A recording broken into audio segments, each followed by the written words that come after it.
May Jesus be praised and onward with Mary. Good and holy evening to all you dear children. Welcome back to our usual Tuesday evening appointment, the War Tuesday, because we are at war and we must win this war. With us is the Madonna. It's not a fanatical proclamation because we can see very clearly what's on the other side. If there weren't what is actually there on the other side, we might start to suspect that sometimes we exaggerate a bit with our tones. In reality, we realize what is on the other side, so we are at war and we must win this war. There are two commanders. On one side, there is Lucifer, the saint, who is launching the final attack on the Church of Jesus Christ, on the gospel, on Christianity as such. And on the other side is the Holy Virgin Mary, who leads the small remnant to help engage in this war and win it as well. The Apocalypse is the book that always accompanies us in this. The interpretation of the historical moment suggests to us. So it's War Tuesday. We have reached the 10th episode of my book, The False Church and Its Destiny, which, as you now know, we have reissued and is available with the cover of Christ by Michelangelo. You can ask the Secretariat of Radio Dominitella Nostra or pick it up at one of our important event appointments. Varied apostolic tour of these months of October and November until December. This evening, we have to discuss a topic we hadn't chosen. It's part of the journey we're on and is absolutely useful and relevant. The title I wanted to give to this evening's episode is Cardinal Caffarra, St. Athanasius, and the Church from the Beginning. You see, it's a fairly broad title that brings together three aspects, even though the theme is singular. Cardinal Carlo Caffarra, we all know who he is, more or less everyone knows. Perhaps those who, because many have recently joined the small remnant, but those from the past who followed our broadcasts in the early years know who Cardinal Carlo Caffarra is, Archbishop of Bologna, great friend of John Paul II, expert in moral theology, who passed away in 1921. A few years ago, in 2018, I might be mistaken about the year. I don't remember exactly when he died, ill with cancer. He then wrote with three other cardinals doubts regarding Amoris Laetitia. And shortly before he died, he made a couple of statements that we will now comment on.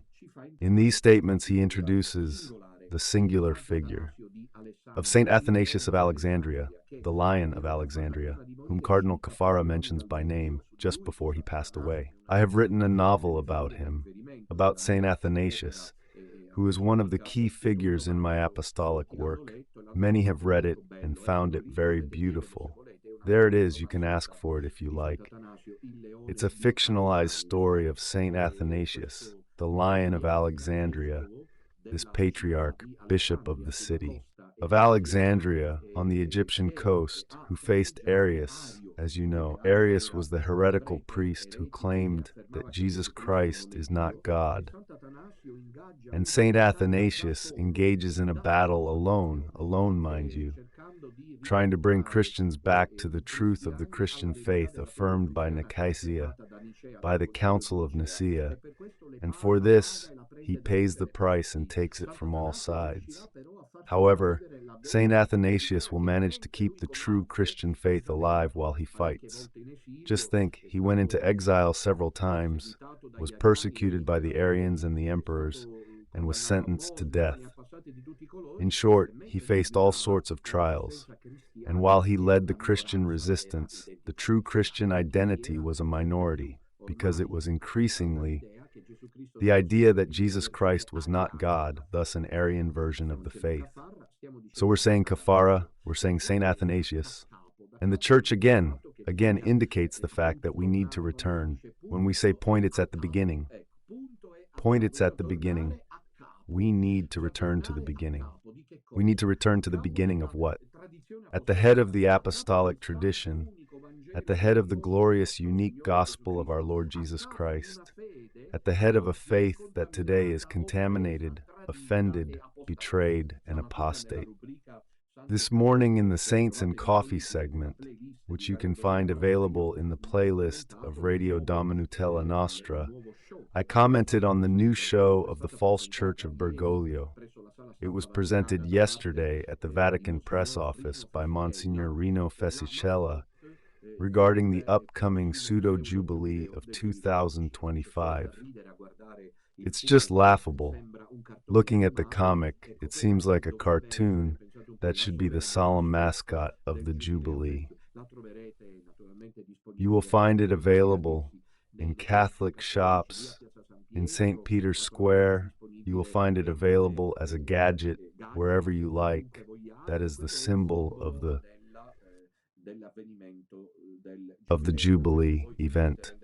From this, you can realize that we need to start over. Starting over is something different from founding or refounding. If one is honest, if we are honest with concepts, with content, and then equally honest with ourselves and therefore with the words we speak, we are aware that starting over, as Cardinal Caffarra will now explain, is something different from founding. Because theologically, Don Minutella could never say that he wants to re-establish the church with his fellow members of the Sodalizio. The most idiotic theologian that exists, despite having 2 degrees. The church indeed cannot be refounded. Whoever spread the idea in recent days that we want to refound the church will answer to God, because these matters are not to be taken lightly, as what is at stake here is the clarity of the content and the safeguarding of consciences. Whoever said that we want to refound the church will answer to God, because no one can refound the church. Saint Athanasius did not refound the church. He safeguarded, preserved, nurtured, protected, and accompanied the small Christian remnant during the Arian storm so that it could continue once again afterwards. Saint Athanasius founded nothing. The church was founded solely by Jesus Christ. Cardinal Caffarra, Saint Athanasius, and the Church of Carpi. You can find more in-depth discussions on this topic in my book, The False Church and Its Destiny, starting from page 196. So let's begin our reflection. Cardinal Caffarra has fallen seriously ill, and a priest confided in journalist Antonio Sacchi, who reported the news. This is exactly what I wanted to tell you. Cardinal Caffarra has fallen ill. Today is the 29th of October. I also celebrated Mass today. In the Mass where I present the whole little remnant, every day I place you all in the chalice. I remembered Blessed Chiara Luce Badano, this young girl whom Benedict XVI proclaimed blessed, and who suffered greatly in her life. But just today, the news has spread that the Italian skier who had an accident has died. She fell forward face first and was between life and death. And then this morning, the news came through that this girl has passed away. This Italian athlete has died, a promising star of Italian skiing, gone so young. Without warning, when she was doing her sports slalom yesterday, this girl could not have imagined that death was there, ready to seize her. She has died, and her body has become a corpse, since we are in the days of the Bridge of the Dead, and the immortal soul of this girl, I don't know if she was baptized or not, as she lived, has appeared before God. How did the soul of this girl appear before God? Certainly not. She wasn't ready then, that's clear. Unlike those who get sick and know they're dying, they somehow prepare. She, on the other hand, had left home to go and do some sport, and she died. And this is an invitation for all of us to be vigilant, because Jesus told us in the Gospel, you do not know the day or the hour, but especially for us priests, blessed priests, it's time to fight, giving our lives, because souls must be saved. And instead, this is the time of deception, the time of lies, of apostasy. This is what prompted St. Athanasius to intervene. He wasn't a superman, nor was he apparently, as I mentioned in my novel The Lion of Alexandria, from the few scant reports we have, even a man, quite the opposite. He suffered, coincidentally, from digestive issues. He wasn't in good shape, so to speak. What drove the Sant'Atanasio to intervene was faith in Jesus Christ and a concern for the salvation of souls. Here, this is to say the times we live in, during which people die, even young ones, and one wonders how they present themselves before God in this false Bergoglian church that holds consciences hostage. But let's return to Cardinal Caffarra. A priest, as I was saying, informed the journalist Antonio Sacchi, who then spread it everywhere.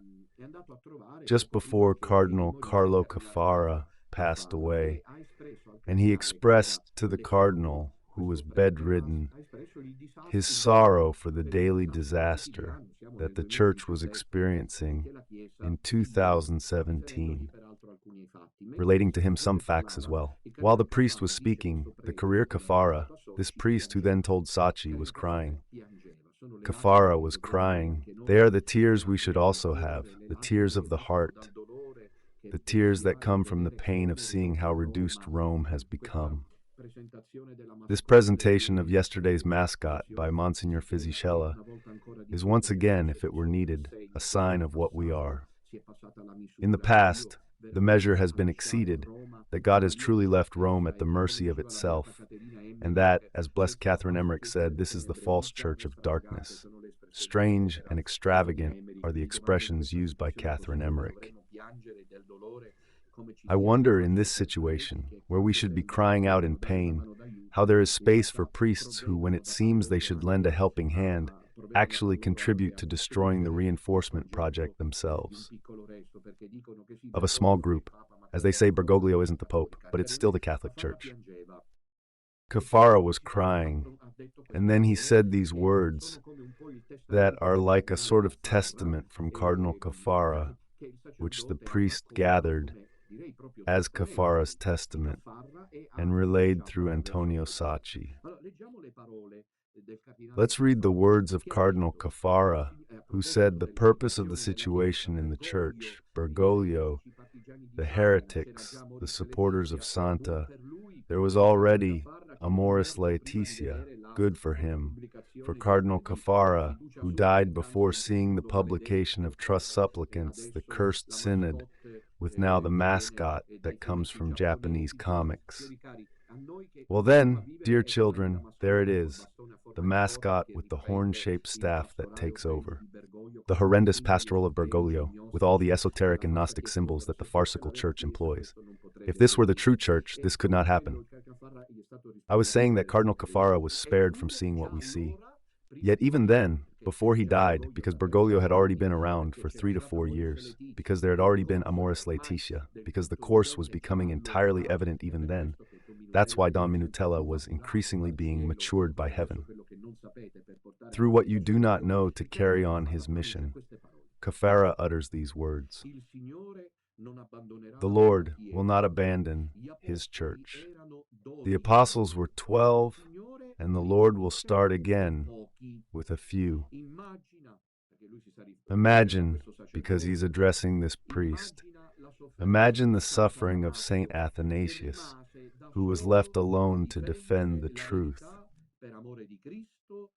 For the love of Christ, the Church, and mankind, we must have faith, hope, and strength. These are few words, because he was very ill, struggling to speak. He was there close to death, nearing death, that Cardinal Caffarra uttered. They are strong words, precious words, words rich in hope for all of us, because they seem, I wouldn't want to push it, but I think you will all agree, to identify Don Minutella, and identify the small remainder, if we don't want to mince our words while knowing what this entails. First of all, Caffarra begins by saying that, in light of the situation that was already being experienced in Rome in 2017, the Lord will not abandon his church, not the Church of Santa. Because what Bergoglio has formalized through Pachamama, through the false election of 2013 with the conclave, through the pseudo-magisterium of a false gospel opposed to the one true gospel of Jesus Christ, is not the Church of Jesus Christ. It is the Church of Santa. It is the Church of darkness. It is the false church announced in many ways. There you go. That's a church left to its own devices. And the show that comes out time and again shows there's a degree of madness, let's say ordinary, of official extravagance that helps to understand how truly this false church is left to its own devices. But the Lord does not abandon his church. However, his church does not need to be rebuilt. St. Athanasius did not refound the church. From our side, there is no intention. There has never been any schismatic intent in light of this situation we are experiencing, because we do not wish to refound any church, but rather the small remnant is not a reality that arises to, let's say, propose an alternative model of church. That would be completely mad. Unjustified, even theologically. The small remnant exists, as Paul VI announced in his confidential meeting with John Guiton in 77, and even earlier, none other than the then young theologian Joseph Ratzinger in 69. The small remnant exists to safeguard, to keep safe in the time of great apostasy, to safeguard the Catholic identity, the apostolic tradition, the one gospel of Jesus Christ. So there's nothing to rebuild. The Lord will not abandon his church. And then Kafara adds, there were 12 apostles, and we know that the Lord started with these, and one was even a traitor. The others even ran away, one denied him, but with these the Lord began. And this should reassure all of you when, around Italy, the daily news, the magazines, you all on social media never stop for a moment to point out how many faults Don Minutella has, what a terrible character he has. He shouts, he yells, he rants. Apart from the fact that this isn't always true, because in my private life I am a believer who lives in whispers. Those who know me know this. Look, I have the sisters, not all of them, the ones around me. Perhaps one day if they survive me they'll tell you. I am practically silent. I'm practically silent, I'm not one to talk much. Sometimes I've created a bit of embarrassment for my priest friends, because they have this view of me, even in the past before this mission, of the priest who loves to talk, eloquent here and there, who is extroverted. Instead, they've found themselves in situations that can be a bit awkward, because it can happen that with a couple of priests or one-on-one with a brother, if he doesn't speak up, I just sit there in silence because I don't really like to talk much. So we need to look at that thing. But what I'm trying to say is that we also have our flaws, like the apostles, but the Lord started with a few and will continue with a few more. Kafara says it, I'm not making it up. The Lord, here is the decisive phrase. Let's say that the peak of this confession from the dying man, who was not dying yet, but in a few days would be, Kafara. And he announces this is truly it. The Lord will start again with power, the church begins anew, and this must be done because what is happening is a massacre. It is the doctrinal extermination of consciences, of faith, of doctrine, of liturgy, of faith, of everything that the Catholic Church holds as its heritage. Bergoglio is a destroyer of Catholic heritage, and with him all these bishops and cardinals who, in order not to lose their perks, to have guarantees, because they lack the courage to stand up, remain silent at best. And I like that they then take up the only possible, according to them, path, which is the canonical one, to resolve the issue. But do you realize that this is the apocalypse or not? If St. Athanasius had stuck to the canonical way, good night, musicians. Instead, he told the faithful, as we'll see now, avoid Arian masses, don't taint yourselves in Arian churches at all. This was done 1700 years ago, like what I'm doing today with my brothers, and we face it from all sides. There's even Financo who came out saying that Bergoglio isn't the Pope, yet on Sundays you go to Mass. But we are at total madness. Do you go to church for Mass? Bergoglio's not Pope, but go to Mass. But St. Athanasius shouted, don't set foot in the church. The only solution is this, to mark the differences. Sorry, the mobile phone has moved. Mark the differences. If the differences aren't marked, it's over. Dear children, Don Minutella shouts it out. He might have a similar mission with the brothers, as I couldn't manage it alone.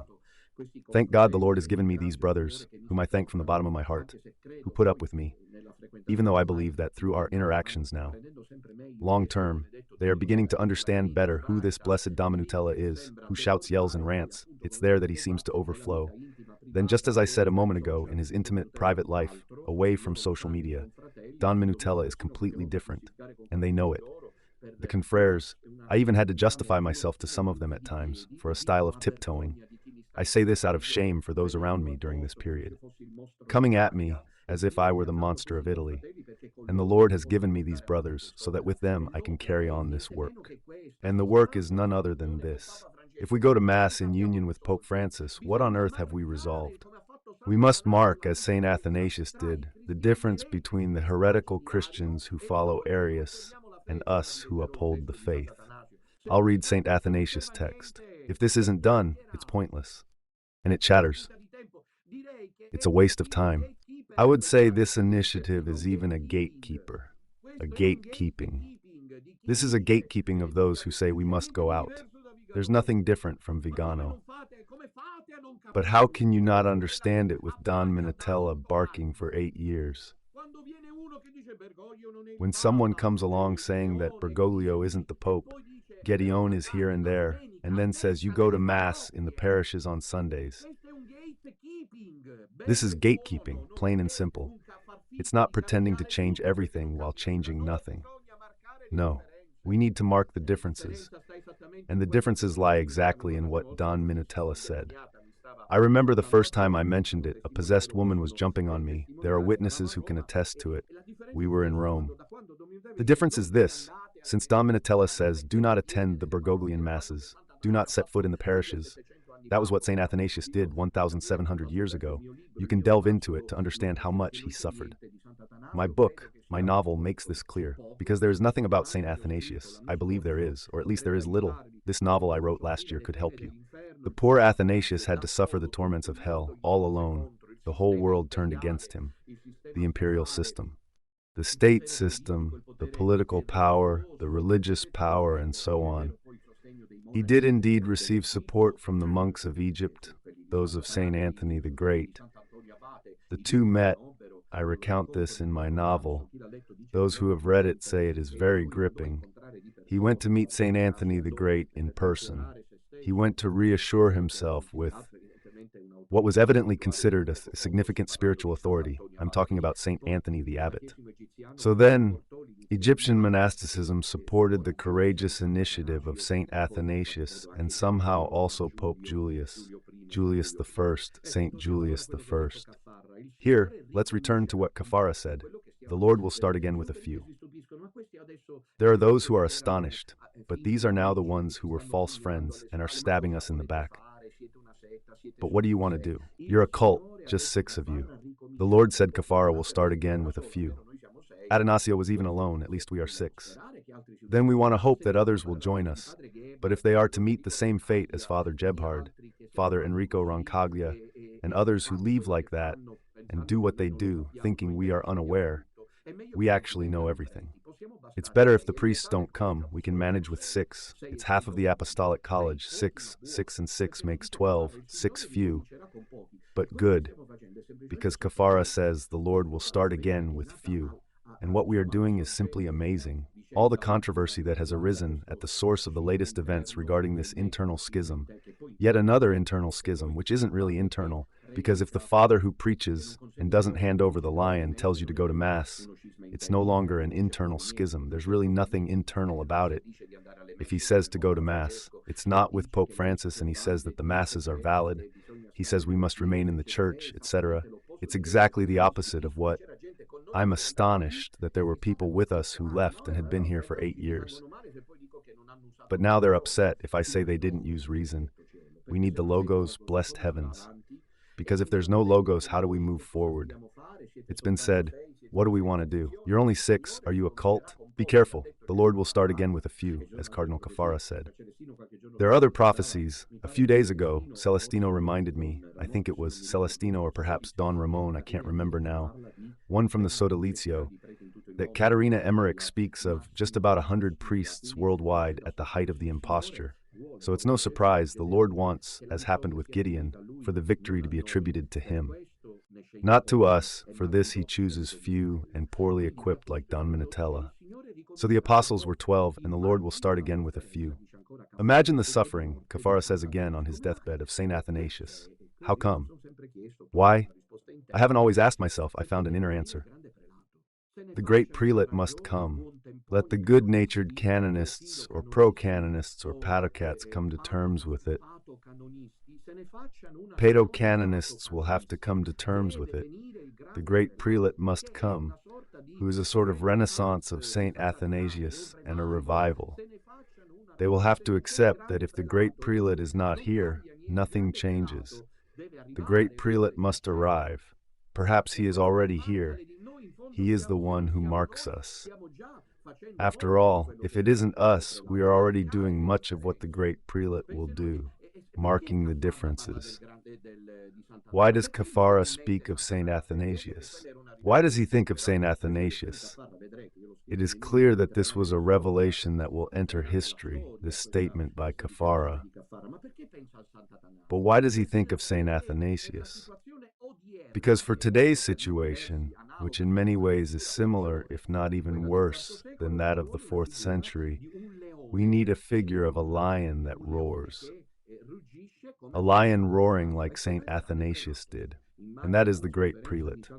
Imagine the suffering of St. Athanasius, who stood alone to defend the truth for the love of Christ and the Church of men. Behold the great prelate, whom, as the Madonna of Good Success said in 1600, God will send. Not the usual way. Now truly the die is cast, dear children. It is time for the solemn and official checks. When Don Enrico Bernasconi, on the 6th of October in Milan, he spoke about the great prelate, I see the subsequent gatekeeping immediately following connected to it. The devil will do everything and is doing everything even with false documents, dishonest papers, because he wants to prevent the salvation of Christianity. Today, the salvation of Christianity passes only and exclusively through one path, crossing the differences with the false church of Bergoglio. Once the differences are marked, the great prelate leads, as St. Athanasius did. He doesn't reestablish, he guides the community that remains. Relatively few, those who have stayed authentically Catholic during the time of the Great Deception, just as Moses led the Jews through the 10 plagues of Egypt, the liberation from Pharaoh, and the crossing of the Red Sea. That we must consider. St. Athanasius did all this out of love, says Kafara, for Christ and the Church of God. Where is the love of Christ in today's cardinals? Do you see it? I don't know. Is there anyone who sees it? Given that the last gatekeeping has created the expectation that the cardinals will move. This is really nothing more than random, ephemeral. I would even say it's banal. Do you see love for the Church and for Christ and for souls? If they did, they would be shouting like Don Minutella. At this point, it wouldn't just be Don Minutella, the oaf who shouts, the bastard, as they call him. For the love of Christ, one should take pleasure in these slanders, in these insults, in these social spittings that Don Minutella endures. Because he shouts the truth, Satan does not want it. It marks the differences. The devil does not accept it. And so they target him. But where are the cardinals who do this? Where are the bishops who are shouting the truth? They are silent. They mostly come to an agreement in hidden conventicles. Remember those pathetic events that are soon forgotten. I want to be very clear. Do you remember the anonymous cardinals, Demos, when it was first published, and then it turned out to be Cardinal George Pell?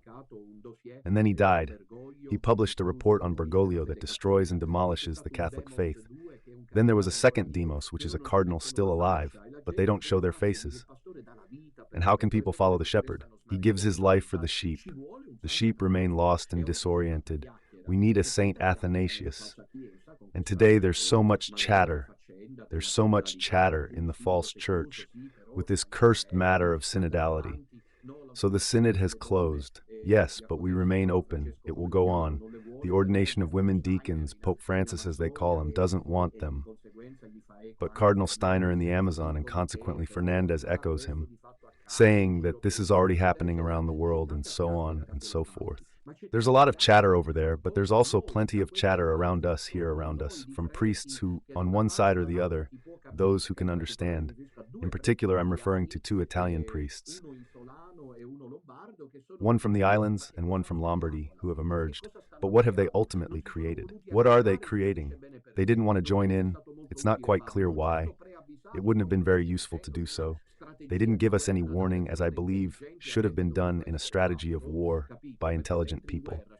Because if you go to war, yesterday I watched, as I mentioned earlier, a war film. I always enjoy them a lot. Then they stick with me for a long time because they leave an impression. But I mean, when they arrived, when the Canadian retaliation arrived, which was meant to break the Nazi line of fire, it's not like they entered the field without warning, let's say. Otherwise, it would have been foolish and idiotic. They gave warning. I predict they gave warning. I predict, but I foresee that it cannot be otherwise. They called. The Canadian commanders called their American, British, French, and Belgian colleagues, saying, "Look, we are entering the field. We will move in this direction here."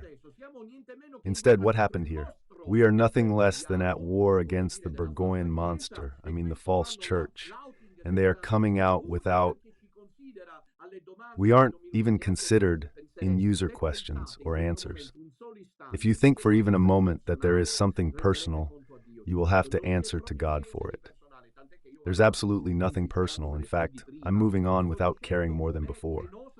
I'm saying how pathetic the situation is over here, too. It's all just talk.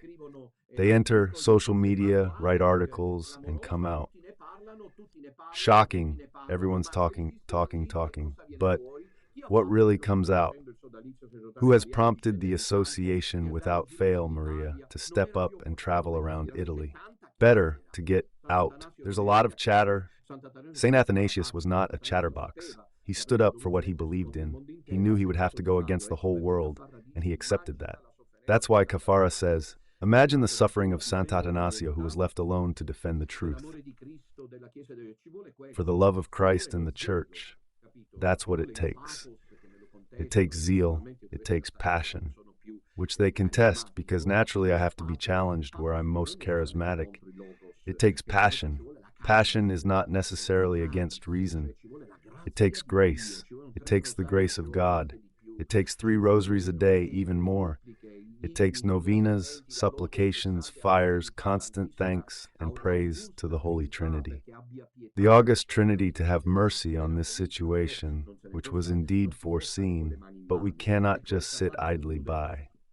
And Caffarra concludes that we must have faith, hope, and strength.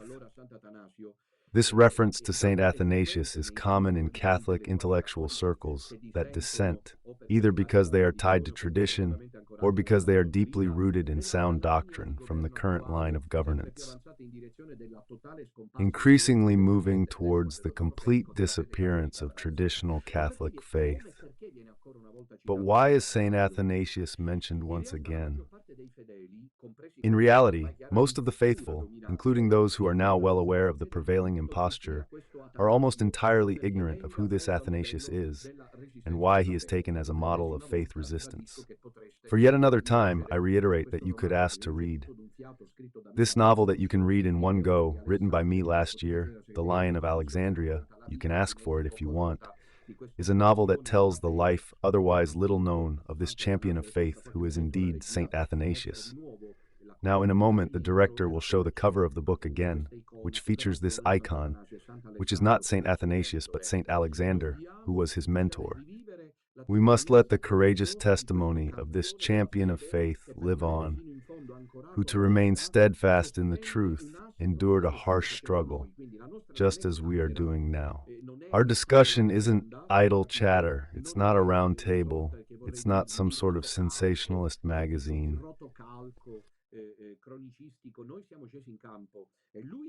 We stepped up, and he stepped up, Attanasio, waging a fierce battle against the establishment of the time, at times remaining the only one, even in defiance of the Pope, in defense of sound doctrine.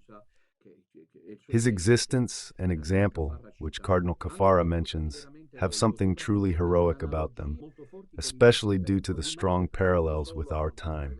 He remained almost alone in facing the Arian heresy, whose allure had captivated even the highest hierarchies, yet he managed to secure, despite 4 excommunications and several other official condemnations, the support of a significant portion of the Christian populace, even though the excommunications were not official. Finally, it was he who urged the faithful who still remained Christians to leave, once again, without hesitation and without regrets, the churches and the structures occupied by the Arians in order to preserve their faith. The era in which Saint Athanasius lived. Meanwhile, I would like to know why the book hasn't been shown. Perhaps there's some issue with the direction, the cover of the book. People wait, then get distracted. Director, are you there? The era in which Saint Athanasius lived was one of great crisis for orthodoxy, that is, for the authentic doctrine. We are around 360. During that time, as is the case today, the Catholic truth was at risk of disappearing. The famous phrase by Saint Jerome described those times as, "The world, dismayed, found itself Arian." Today we could say that the distracted world, we can paraphrase Saint Jerome's phrase for our times. Saint Jerome said, "The astonished world found itself Arian." We could say, "The distracted world found itself Bergoglian." In this context, and as I near the end, Saint Athanasius did not yield. He was a young bishop of Alexandria in Egypt, as you will see from the novel. He was so alone in defending the purity of the doctrine that for almost half a century, just think about it, he wished his enemies would not have to endure it for 50 years like Saint Athanasius. The survival of the authentic faith in Jesus Christ and the gospel turned into a dispute between those who were for or against Saint Athanasius.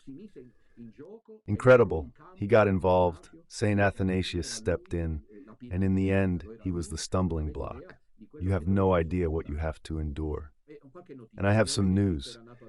Leo of Egypt was born in Alexandria in 295, and in 325, he was present at the famous Council of Nicaea as deacon of Alexander, who was the bishop of Alexandria.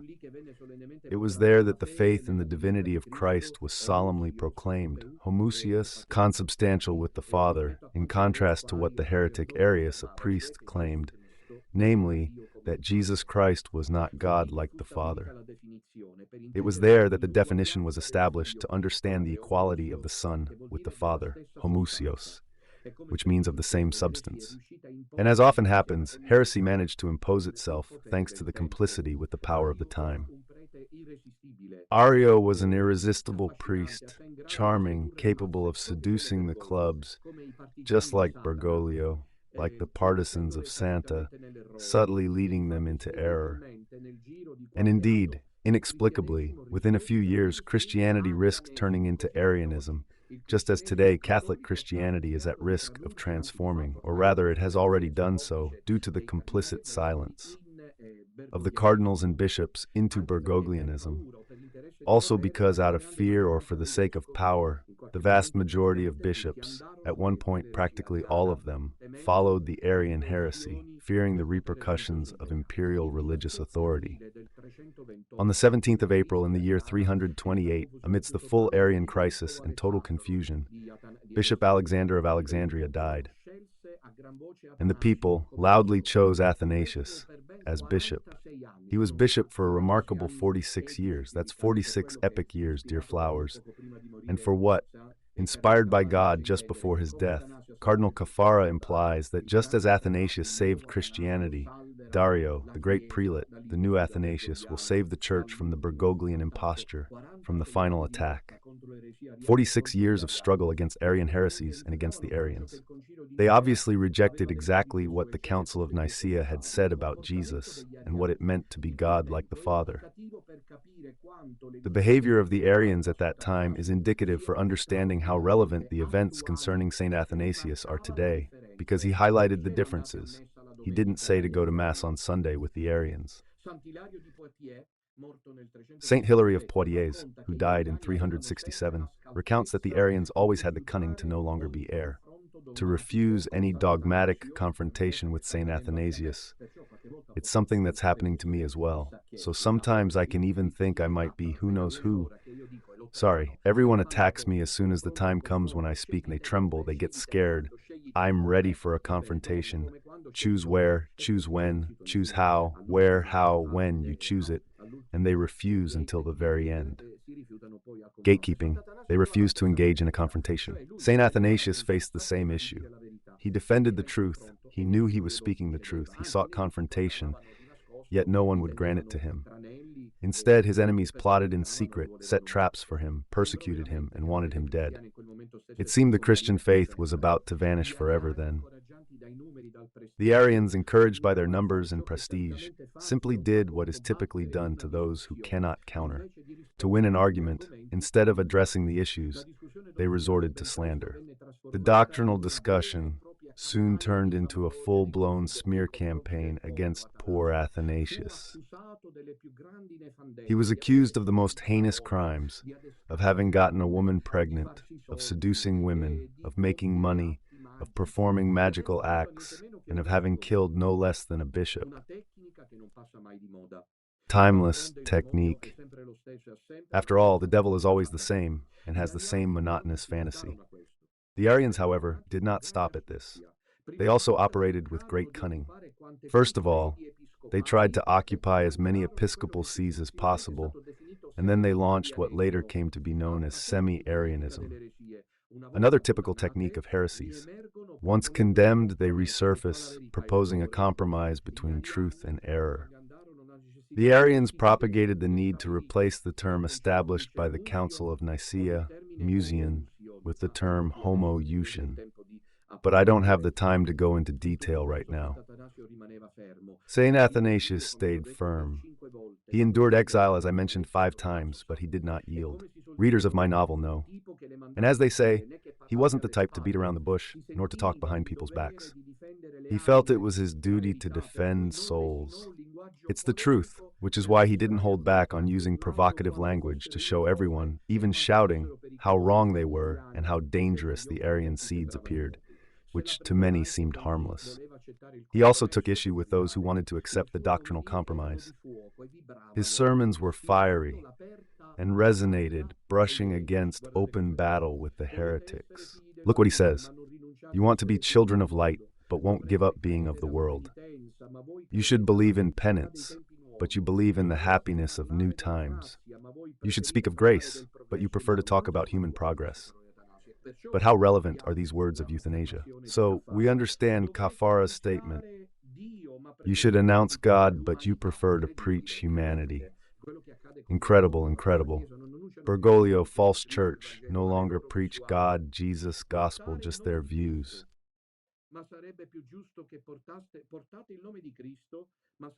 You bear the name of Christ, but it would be more accurate to say you bear the name of Pilate. You are the great corruption because you stand in the middle. You want to be in the middle between the light and the world. Speaking of those who have come out and then say, go on. In this sentence, look, I was about to let slip a swear word. I can't hear it. You go to church on Sundays. St. Athanasius stigmatizes. You want to be in the middle, false lions, between the light and the world. You are masters of compromise. I tell you, you'd be better off leaving and abandoning the master because his kingdom is not of this world. St. Athanasius was condemned by a synod in 335. The council, as it was called, was made up of most of the bishops of the time. Just imagine the pain of St. Athanasius, as Kafara says. He came out with these statements against Athanasius, who was condemned, and he was condemned for being arrogant, proud, a man who spreads discord. These were the 3 charges brought against Athanasius by the Synod of Tyre in 335. The Pope did not participate and did not endorse the condemnation. Athanasius was condemned because he was arrogant, proud, a man who seeks discord.